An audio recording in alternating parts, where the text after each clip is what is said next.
ආයුබෝවන්. අද අපි කතා කරමු අපේ තියෙන වටිනාම උපකරණේ. ඒ කියන්නේ අපේ මනස හරියට පුහුණු කරන්නේ කොහොමද කියලා. විශේෂම බලමු මේ ඒකාග්‍රතාවය කියන කලාව ප්‍රගුණ කරගන්නේ කොහොමද කියලා. මේක ඇත්තටම අපිට හරිම හුරු පුරුදු දෙයක් නේද? ගොඩක් වෙලාවට අපේ හිත හරියට අධිවේගී පාරක යන වාහනයක් වගේ.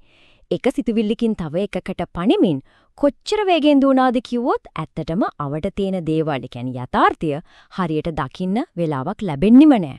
හැමදේම බොඳ වෙලා පේන්න යන්නේ ඒකයි.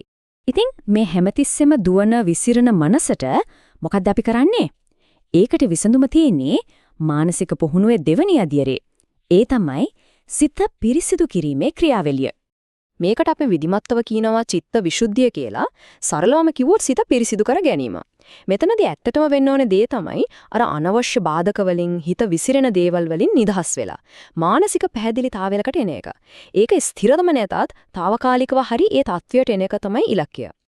හොඳයි. මේ අදහස තවත් ලේසියෙන් තේරුම් ගන්න අපි නියම උපමාවක් පාවිච්චි කරමු. හිතන්නකෝ අපේ මනස කියන්නේ හරියට හොඳට මූහත් කරපු ආයුධයක තලයක් වගේ දෙයක් කියලා. මේ උපමාව මතක පියාගත්තොත් සම්පූර්ණ ක්‍රියාවලියම හරිම පැහැදිලි වෙවි.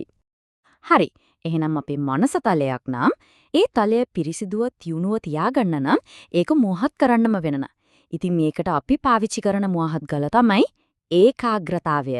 මේ මෝහත් කරන ප්‍රැක්ටිස් එකට තමයි අපි කියන්නේ සමාධිය කියලා.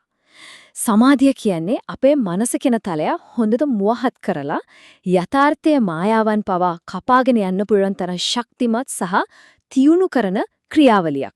මේ වෙනස කොච්චරද කියලා බලන්නකෝ. එක පැත්තකින් තියෙන විසිරුණු මනසක්, ඒ කියන්නේ මොට වෙච්ච තලයක්. ඒකෙන් වැඩක් ගන්න බෑ. සිතුවිලි අතර පානිනවා, පේන දේවල් බොඳයි, ශක්තිය නිකරුණේ විසිරිලා යනවා. අනෙක් පැත්තෙන් එකඟ වුණු මනස. ඒක තමයි හොඳට මෝහත් කරපු තියුණු තලයක්. ඒක එක අරමුණක ස්ථාවරයි, දැක්ම පැහැදිලි, ඒ වගේම හරිම ශක්තිමත් සහ බලවත්. හරි. දැන් අපි දන්නව මොකද්ද කරන්න ඕන කියලාත්. ඒක වැදගත් ඇයි කියලාත්. දැන් තියෙන ලොකුම ප්‍රශ්නේ තමයි කොහොමද මේක කරන්නේ? කොහොමද අපි ඇත්තටම මේ මනස කියන තලය මෝහත් කරගන්නේ? ඇත්තටම ක්‍රමය පුදුම තරම් සරලයි. හැබැයි ඉවසීමෙන් පුහුණු වෙන්න ඕන. මුලින්ම කරන්න ඕන දේ තමයි එකම එක අරමුණක් තෝරගන්න එක. ඒක Tamanගේ හුස්ම වෙන්න පුරුවන්, නැත්නම් හිතට සැනසීමක් ගේන දෘශ්‍ය රූපයක් වෙන්නත් පුරුවන්. ඊළඟට හරිම මෘදුව කිසිම බලකිරීමක් නැතුව ඒ අරමුණ උඩ අවධානය රඳවන්න. තුන්වෙනි එක සමහර විට වැදගත්ම දේ මනස වෙන තැන් වලට ඇදලා යන එක හරිම ස්වභාවිකයි. එහෙම වෙනකොට කිසිම කලකිරීමක් නැතුව හරිම කරුණාවෙන් ඒක ආයෙත් අරමුණට අරගෙන එන්න.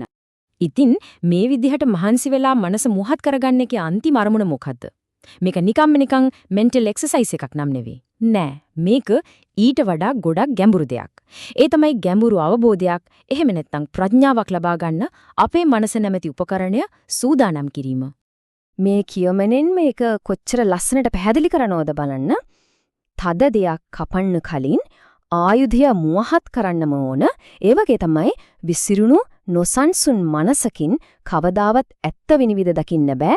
තියුණු එකඟ වුණු මනස තමයි ප්‍රඥාවෙන් දේවල් අවබෝධ කරගන්න තියෙන අත්‍යවශ්‍යම උපකරණය. හරි. එහෙනම් අපි මේ කතා කරපු දේවල් වලින් ප්‍රධානම කරුණු ටික ආයෙ මතක් කරගමුද? 1. ඇත්ත ඇතිසැටියෙන් දකින්න නම් සංසුන් ස්ථාවර මනසක් අත්‍යවශ්‍යයි. 2. ඒකාග්‍රතාවය, ඒ කියන්නේ සමාධිය කියන්නේ ඒ සඳහා මනස සූදානම් කරන පුහුණුව. අවසාන වශයෙන් මේ විදියට එකඟ කරගත්ත මනස තමයි ප්‍රඥාව සහ ගැඹුරු අවබෝධය සඳහා අවශ්‍ය මානසික ශක්තිය ගොඩනගන්නේ.